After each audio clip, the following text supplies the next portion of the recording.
স্ক্রিনে দেখতে পাচ্ছেন যে এই রিক্সা চালক মামা মনে কষ্ট নিয়ে বলেন, আফসোস সুরে বলতেছেন, 15 আগস্টে আসলে আমরা পেট ভরে বিরিয়ানি খাইতে পারতাম, তেহেরি খাইতে পারতাম, খিচুড়ি খাইতে পারতাম, জিলাপি খাইতে পারতাম, আমার ফুল ফ্যামিলি আমরা খেতে পারতাম, মানে আমাদের একবেলা না রান্না করলেও চলতো।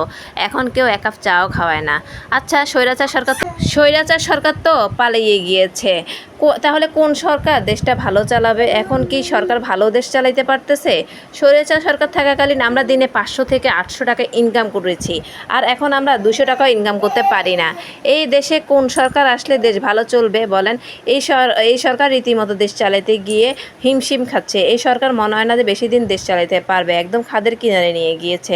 এমনটাই মন্তব্য করছেন রিক্সা চালক মামা বলেন, আমি 15 আগস্টে পেট ভরে বিরিয়ানি খেতে পারতাম, এই আগস্টে আমরা বিরিয়ানি খেতে পারি না, 17 বছর খাইতে পারছি। আসলে উনি আজকের দিনে বিরিয়ানিটাকে মিস করতেছে, খিচুড়িটাকে মিস করতেছে। মামারে কেউ এক প্যাকেট বিরিয়ানি কিনে দিয়েন।